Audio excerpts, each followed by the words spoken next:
Era akhir tahun 80-an hingga medio tahun 90-an adalah masa-masa terkelam industri film Indonesia. Tapi di era ini juga jadi masa-masa keemasan film-film panas Indonesia. Sebagian besar film yang beredar dan diproduksi adalah film-film yang bernuansa vulgar dan erotis. Apapun genre filmnya, entah itu film action, horor, komedi, ataupun drama, pastilah tidak lepas dari unsur seksploitasi. Dalam sejarah peradaban manusia, semua yang berbau sensual tentu saja amat sangat menarik minat penonton. Di era tahun 90-an itu, promosi film melalui poster-poster yang bernuansa vulgar yang menggugah birahi pun mudah saja ditemui di mana-mana pada waktu itu. Poster-poster itu menampilkan pose sensual para aktris dengan kostum yang minim. Poster-poster itu terpampang terang-terangan di gedung-gedung bioskop kelas bawah dan bisa diakses oleh siapa saja, termasuk anak-anak. Sulit dibayangkan jika di masa kini hal itu terjadi. Tentu saja akan menjadi heboh, kontroversi, dan membuat tuduhan-tuduhan miring terhadap pemerintah dan negara karena melakukan pembiaran krisis moral.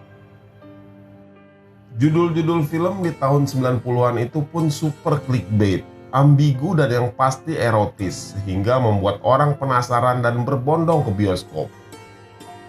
Sebut saja beberapa judul yang memancing orang untuk melirik film-film itu, seperti Gadis Metropolis, Pergaulan Bebas, Gairah Nakal, Kenikmatan Tabu, Setitik Noda Manis, dan masih banyak lagi.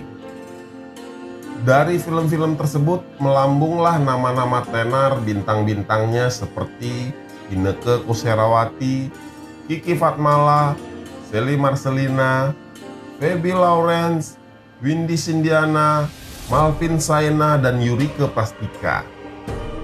Pada masa itu mereka adalah bintangnya. Nama mereka juga menjadi clickbait dan nilai jual tersendiri bagi penggemar film panas tahun 90-an. Lalu mengapa eksploitasi atas seks atau bisa disebut seksploitasi itu menjadi ramuan utama di sebagian film besar Indonesia waktu itu? Ternyata hal ini terjadi berkaitan erat dengan krisis multidimensi dalam industri film Indonesia kala itu.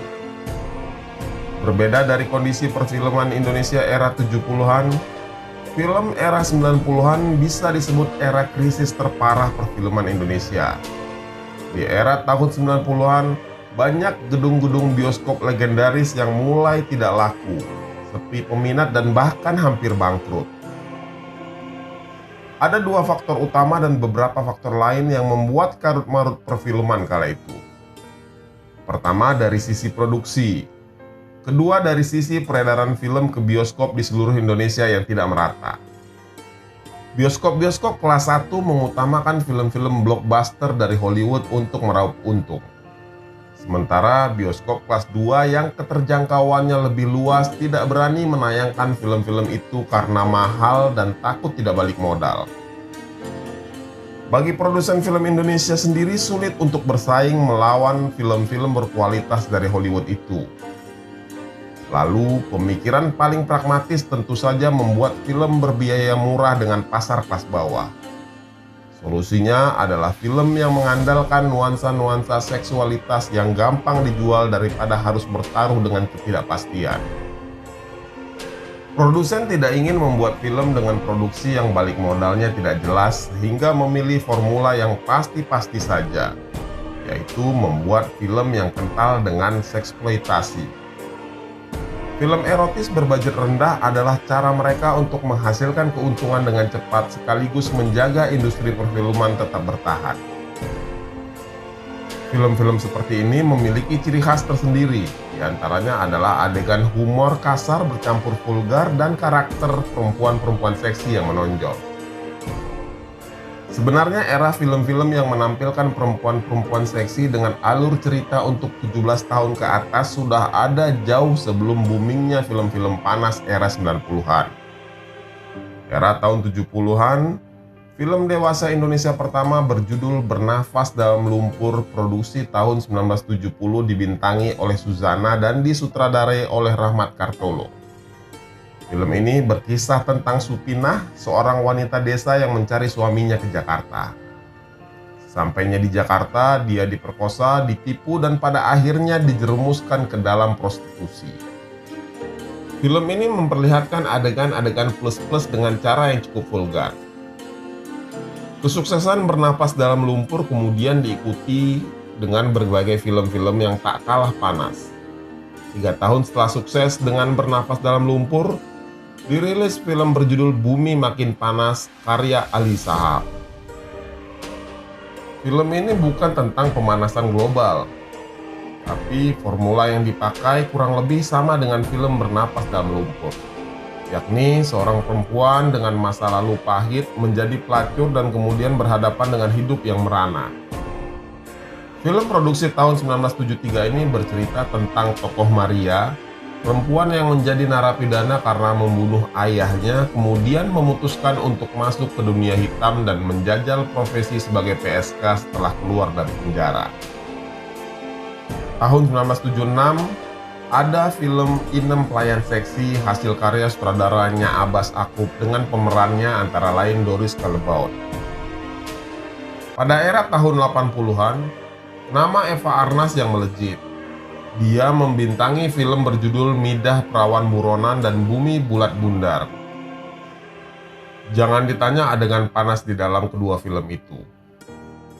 Ada adegan panas di dalam sungai dan ada juga adegan yang cukup bikin panas dingin banyak orang. Kemudian di akhir tahun 80-an, tepatnya tahun 1988, muncul film Pembalasan Ratu Pantai Selatan. Film ini berkisah tentang Nyi Roro Kidul yang memanipulasi jasad wanita bernama Wanda yang diperankan oleh Yurike Plastika yang dapat membuatnya hidup kembali. Lelaki manapun yang bersetubuh dengan Wanda akan mati karena di dalam kemaluan sang perempuan terdapat keris pusaka. Pada saat berperan sebagai Wanda, Yurike pun tampil dengan berani. Dia memakai pakaian berbahan tipis sehingga memperlihatkan bagian intimnya. Bahkan ada juga sebuah adegan yang menampilkan bagian dada sang aktris secara terang-terangan tanpa sensor apapun. Hal ini kemudian mengundang protes dari sejumlah kalangan masyarakat dan sempat dicekal. Film ini kemudian di-remake dengan menggunakan beberapa aktor luar negeri dan dirilis kembali dengan judul Lady Terminator. Hasilnya, meski dicekal di Indonesia, film ini digemari sebagai film cult di luar negeri, di Amerika, Prancis, Italia, Jepang, dan Thailand. Sejak itu memasuki tahun 90-an, film-film panas berbudget murah ini semakin marak di tanah air. Pemerintah Orde Baru pun sepertinya merasa dilema dengan hal semacam ini. Karena bagaimanapun harus diakui bahwa film-film dengan adegan-adegan vulgar itu laku di pasaran dan jelas membantu industri perfilman yang sedang mati suri. Tentu saja ini juga berdampak pada meningkatnya geliat perekonomian. Lagi pula, daripada sineas dan para pekerja kreatif memberikan kritik politik dan sindiran-sindiran satir pada pemerintahan Soeharto dalam film, tentu lebih baik membiarkan anak muda menikmati hal-hal lain seperti tontonan yang menggugah birahi itu.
Return the crystal to its former form and give it back to me.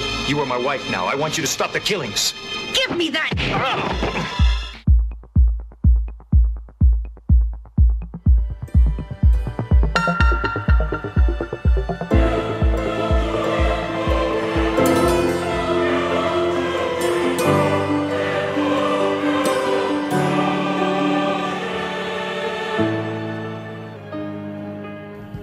Pada akhir tahun 80-an hingga memasuki pertengahan tahun 90-an, industri film Indonesia mengalami masa-masa yang sangat sulit. Namun, di sisi lain, era ini justru melahirkan ledakan film panas yang menjadi fenomena tersendiri. Film-film di masa itu, baik yang bergenre aksi, horor, komedi, maupun drama, seringkali menyisipkan unsur adegan dewasa untuk menarik perhatian penonton. Poster-poster film dipenuhi dengan pose sensual para aktris dengan pakaian yang minim. Poster-poster film itu dengan mudah ditemukan di bioskop-bioskop kelas bawah dan dapat diakses oleh siapa saja, termasuk anak-anak. Judul-judul film pun dibuat ambigu dan provokatif, seperti Gadis Metropolis dan Pergaulan Bebas. Ini dilakukan demi memancing rasa penasaran penonton. Kemunculan eksploitasi adegan dewasa sebagai tema dominan sebenarnya didorong oleh krisis di industri film Indonesia kala itu. Bioskop-bioskop kelas atas lebih memilih menayangkan film blockbuster dari Hollywood yang dianggap lebih menguntungkan. Sementara produsen film lokal yang kesulitan bersaing mengambil langkah pragmatis. Mereka memproduksi film-film panas berbiaya rendah yang dapat diterima pasar kelas bawah dan mendatangkan keuntungan yang cepat. Eksploitasi adegan dewasa ini pun akhirnya menjadi formula praktis untuk menjaga perfilman tetap hidup di tengah krisis meski harus mengorbankan kualitas cerita demi aspek sensasional. Di tengah kondisi ini, para produser film lebih mengutamakan keuntungan daripada inovasi. Mereka memilih tema yang pasti laku meskipun kontroversi. Film-film tersebut biasanya memiliki unsur humor yang vulgar dengan karakter perempuan-perempuan seksi yang tampil mencolok. Eksploitasi ini menjadi cara cepat bagi industri untuk bertahan, meskipun dengan konsekuensi moral dan citra yang mungkin tidak selalu positif bagi perfilman Indonesia di masa mendatang. Dari film-film tersebut, melambunglah nama-nama tenar bintang-bintangnya. Mereka menjadi ikon ratu-ratu film panas di tahun-tahun itu. Pada masa itu, mereka adalah bintangnya. Nama mereka juga menjadi clickbait dan nilai jual tersendiri bagi para penggemar film panas tahun 90-an. Dan inilah ratu-ratu film panas pada masa itu. Yang pertama ada Inneke Koesherawati. Inneke lahir 13 Desember 1975. Dalam darahnya mengalir keturunan Belanda dari pihak ayahnya. Inneke mengawali karirnya dengan mengikuti berbagai lomba di Jakarta. Kesuksesannya bermula saat dirinya mengikuti ajang Gadis Sampul tahun 1990. Dia berhasil meraih predikat juara berbakat. Tapi nasib berkata lain. Sejak diajak temannya untuk menjadi figuran dalam film Lupus 4, Ine pun beralih haluan menekuni dunia seni peran sepenuhnya. Debut filmnya adalah Diskotik DJ tahun 1990. Kemudian berlanjut dengan Gadis Metropolis, Roda-Roda Asmara di Sirkuit Sentul, Pergaulan Metropolis, serta beberapa akting di film-film warkop. Setelah memutuskan berjilbab pada tahun 2001, aktingnya pun berganti di area religius, seperti Padamu Aku Bersimpuh di tahun 2001, Mutiara Hati di tahun 2005, dan Jalan Takwa di tahun 2005. Walau telah berjilbab, Ina tetap laris. Bahkan dirinya menyabet penghargaan sebagai pembawa acara terpuji versi Majelis Ulama Indonesia tahun 2005. Sally Marcelina. Tidak ada yang menyangka bahwa Sally dapat terjun ke dunia film. Artis kelahiran 28 Juli tahun 1969 ini memulai karir filmnya dengan tidak sengaja ketika menyaksikan proses syuting di dekat rumahnya. Ia mengawali karir aktingnya melalui serial televisi Aku Cinta Indonesia pada tahun 1985. Tapi siapa sangka namanya justru melambung berkat film Misteri Janda Kembang di tahun 1991. Pada era itu siapa yang tak kenal Sally Marcelina? Ia begitu ngetop dengan film yang berbau mistis dan beradegan dewasa seperti Perjanjian Terlarang, Gadis Erotik, Gairah Malam, Susuk Nyi Roro Kidul, Akibat Hamil Muda, Pergaulan Ranjang Pemikat, dan banyak judul film lainnya. Sally pernah terlibat dalam peran gadis Warkop DKI. Perannya sebagai pacar kasino terlihat dalam film Warkop DKI Pencet Sana Sini yang dirilis pada tahun 1994. Phoebe Lawrence mengawali karir sebagai model, perempuan cantik kelahiran Jakarta 3 Maret 1974 itu terjun ke dunia akting dalam film Rini Tomboy pada tahun 1991. Phoebe yang berani tampil panas pun akhirnya menjadi salah satu pemeran paling populer kala itu. Phoebe Lawrence disebut-sebut menjadi salah satu artis paling eksotis di era tahun 90-an. Dengan ketenarannya, dia juga menjadi model langganan majalah dewasa. Cover dengan foto-foto dirinya bertebaran di majalah-majalah dewasa saat itu. Phoebe kerap menjadi lawan main Ibra Azhari, saudara dari Ayu Azhari. Phoebe Lawrence sempat berkarir di dunia sinetron. Ia tercatat bermain di banyak judul sinetron sampai tahun 2011 di Janji Cinta Aisyah. Windy Cyndiana kali pertama berkarir di layar lebar lewat film Akibat Hamil Muda. Dalam film itu, dia beradu akting dengan bintang panas papan atas Sally Marcelina. Sally mengajarinya teknik berakting hingga mengeksekusi adegan panas secara meyakinkan. Setelah digembleng oleh Sally Marcelina, Windy pun membintangi banyak film hot. Ia kerap dipasangkan dengan Ibra Azhari. Dengan aktor itu, Windy Cyndiana mengaku cocok. Kali pertama beradegan panas di depan kamera, ia mengaku gugup. Bintang film Getaran Nafsu dan Permainan Erotik ini mengaku grogi dan gugup.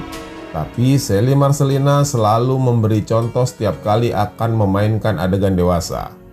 Sejak itu, nama Windy Cyndiana mengangkasa. Ia menjadi bintang panas papan atas yang diincar banyak produser. Malvin Saina lahir di Medan 14 Juli 1971. Dia memiliki darah keturunan Aceh dan India. Malvin adalah anak kedua dari 6 bersaudara dan memiliki seorang adik bernama Tiren Saina yang juga sempat terjun ke dunia modeling. Karir Malvin di dunia hiburan dimulai dengan mengikuti kontes top model cover pada tahun 1993. Di mana ia berhasil meraih posisi juara kedua. Kesuksesan di kontes tersebut membuka jalan baginya untuk masuk ke dunia perfilman. Malvin dikenal sebagai aktris yang sering membintangi film-film bertema dewasa pada era 90-an. Beberapa film yang pernah dibintanginya: Gairah Malam tahun 1993, Wanita Berdarah Dingin tahun 94, Nafsu Dalam Cinta tahun 94, dan Pergaulan Metropolis tahun 1994. Giti Srinita pertama kali muncul di film secara kebetulan lewat film Don't Over pada tahun 1986 sebagai wartawati cilik. Kemudian karirnya terus gemilang sehingga dikenal sebagai artis panas. Cita-cita awalnya adalah sebagai polwan, tapi setelah muncul di Don't Over, ia semakin serius dalam film. Perempuan kelahiran 27 Maret 1973 ini sempat belajar akting di Pisces Group pada tahun 1989. Meski membatasi diri dalam akting buka-bukaan, tapi akhirnya setelah tampil dalam film Skandal Iblis tahun 1992, ia menarik banyak perhatian para sinema sebagai pemain panas. Padahal peran yang disukainya adalah peran sebagai wanita gila seperti dalam film Suro Menggolo di tahun 1991. Lela Anggraini. Nama Lela cukup populer di kalangan penikmat film Indonesia pada tahun 90-an. Artis kelahiran Oktober 1965 ini kerap bermain di film Panas, Skandal Iblis, Misteri Permainan Terlarang, dan Kenikmatan Tabu adalah beberapa film yang dibintanginya. Saat film berbumbu adegan dewasa mulai lesu, Lela sempat banting setir bermain sinetron laga. Pada awal tahun 2000-an, wanita ini pernah muncul di sinetron Tutur Tinular, Misteri Gunung Berapi, dan Angling Dharma. Yang terakhir ada nama Yurike Prastika. Yurike mulai dikenal publik saat dirinya membintangi film Pembalasan Ratu Pantai Selatan pada tahun 1988. Film itu bergenre horor dan mistis, dan saat itu Yurike menjadi pemeran utamanya. Film ini berkisah tentang Nyi Roro Kidul yang memanipulasi jasad seorang wanita bernama Wanda yang diperankan oleh Yurike. Lelaki manapun yang bersetubuh dengan Wanda akan mati karena di dalam kemaluan sang perempuan terdapat keris pusaka. Pada saat berperan sebagai Wanda, Yurike pun tampil dengan pakaian yang berbahan tipis sehingga memperlihatkan bagian intimnya.